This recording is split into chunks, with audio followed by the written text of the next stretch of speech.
If you ask anybody what they think about the investment market surrounding AI, they are all going to say the same thing. Internet bubble.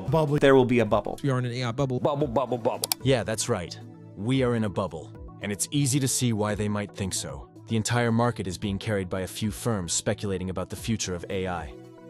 They are all playing a game of, say, a bigger number every quarter. The products they are releasing are a long way from covering the cost they are incurring. And every day it just looks like this whole game is being held together by tech CEOs passing around the same pile of money to make their numbers look good. This is to say nothing of the outside geopolitical risk that could smother this whole industry. The more you look into the current state of the market, the less flattering it looks behind the scenes. But the most dangerous thing in the world is not what you don't know. It's what you know for sure that simply ain't true.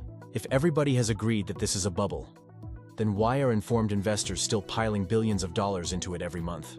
Are they dumber than us, or do they see something that regular people don't? Now, I want to say that for the record, I think this whole thing is absolutely cooked. However, the best way to really understand something is to not seek out information that confirms your beliefs, but instead, those that challenge them. So, to play devil's advocate, how is it possible that this whole thing is not just speculative mania? We as a country need these investments if we're going to be the leader in AI technology. Jensen, NVIDIA is making a $100 billion investment in OpenAI. The world's top tech companies are pouring billions into building new data centers in the US. It'll be a world of incredible material abundance. It'll be a world where individual ability, impact, whatever, is just so far beyond what a person can do today. But the economic impact of these deals, it turns out, is indistinguishable from full control. Now, the thing about bubbles is that usually they take some kind of outside force to pop them. The dot collapse was kicked off by a combination of factors, but three really stand out. Microsoft being sued for violation of antitrust laws, MicroStrategy doing a massive revising of their financial results, causing their stock to fall 60% in a single day, and getting them into hot water with the SEC. And a single article that pointed out the unviable business model that a lot of companies were running on. A few years later, the housing bubble was popped by the subprime mortgage crisis, which itself was kicked off by rate resets and loan originators filing for bankruptcy. So, if the AI industry was in a bubble, it's had a lot of things that have come a long way which could have popped in. Market instability around tariffs, legislative controls over AI chips, rising interest rates, legal challenges over training data, organizational shocks, infrastructure problems, concerning studies over business use cases, and what looks like increasingly desperate attempts to generate any kind of revenue. That's not to mention that if one article back in 2000 could start unraveling the dot-com bubble, surely the daily articles coming out about the problems in this industry should do the same, right? Well, so far at least, the market has pretty much just shrugged all of this off. And it's been able to do this for three very important reasons. The first is where all of this money is actually coming from. Over the last decade and a half, big US tech companies have slowly built up an enormous pile of cash. Outside of insurance or financial firms, which are legally mandated to have cash on hand for compliance reasons, tech companies like Microsoft, Meta, Apple, and Alphabet have more cash than any other companies on the planet after saving it away for the better part of 2 decades. They had been doing this for two reasons. The first was that before 2017, tax laws heavily incentivized shifting cash into offshore accounts primarily held in Ireland. The exact structures that they used to erode these profits into a haven like this were very complicated. Or once the cash was there, they couldn't really touch it unless they wanted to pay tax on it. This means that they just slowly accumulated cash waiting for something to use it on. However, in 2017, these companies were offered a one-time deal to bring back these offshore savings into America for a small tax concession, which gave them all a lot of dry powder to make some big local investments. Now they have used a lot of that money to do share buybacks, and they have kept a lot of it abroad to fund their international operations, but they also earmarked billions for future capital expenditures. Now the second reason they built such huge cash reserves was because for a while these companies were actually struggling to find projects worth investing in. They had become so dominant in their respective markets that spending a lot of money on development was seen as an unnecessary expense that wasn't really worth the risk. Today that has obviously changed, and the big companies that are driving most of the expenditure on data centers are almost making up for a lost decade where they were arguably not investing enough money into new projects. This also applies to all of the money they are introducing into the system to support less established firms like OpenAI. Sure, the money is getting passed around a lot once it's in the system, but the initial source of these funds is largely coming from piles of cash these companies had sitting on the sidelines. This means compared to something like the housing bubble, which was propped up on a lot of debt and rigid derivatives, these companies are at least building atop a solid fiscal foundation. Now, of course, having a strong foundation does not guarantee that the house you build on top of it will also be good. Similarly, just because these companies happen to be holding on to trillions of dollars, doesn't necessarily mean that setting it all on fire to chase one single bet is a good idea.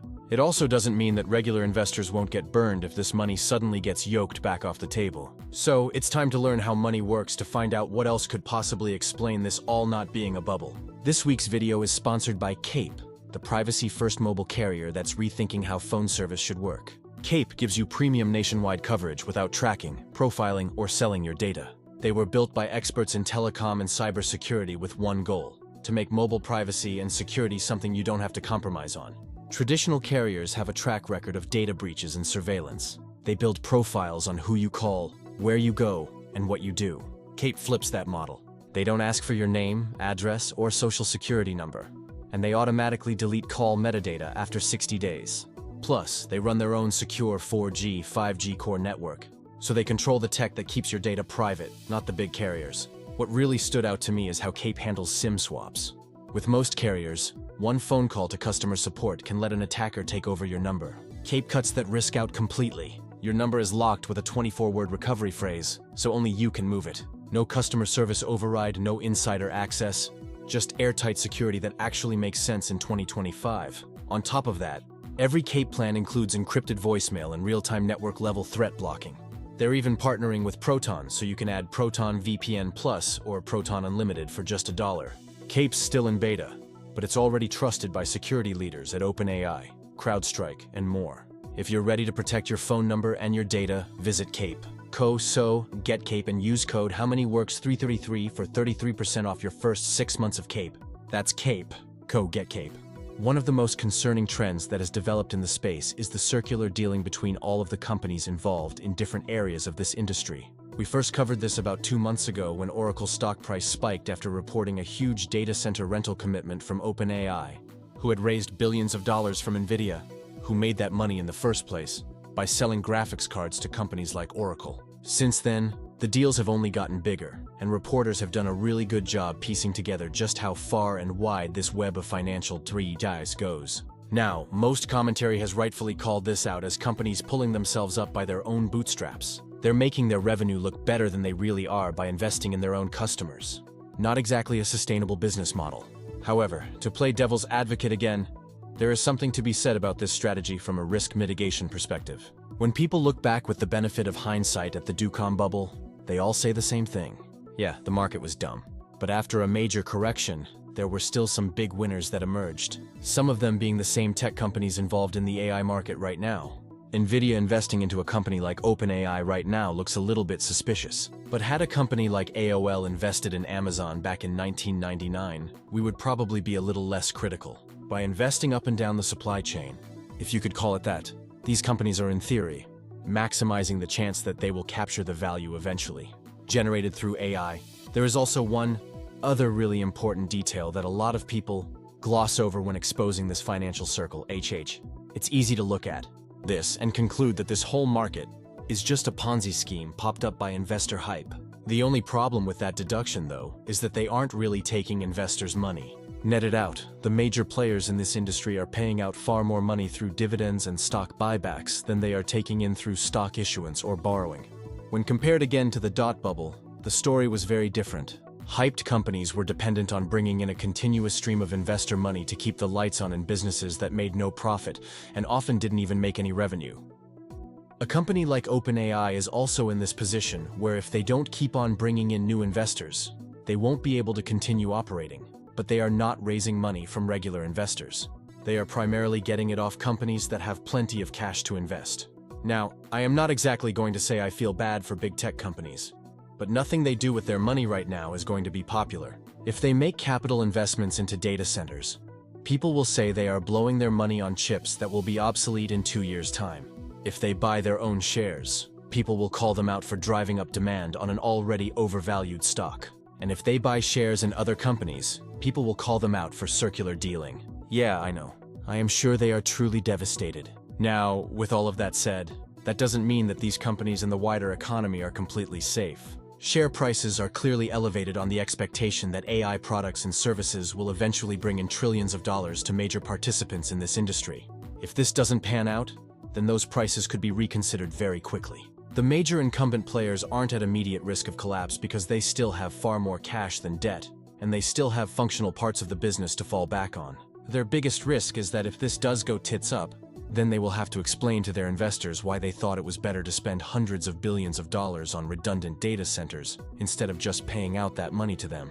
Now, nobody can truly predict what the future of AI will look like, and even the CEOs themselves have admitted that. But they are framing it like this. They are betting $500 billion on a dice roll. If it comes up to 6, they will make $10 trillion.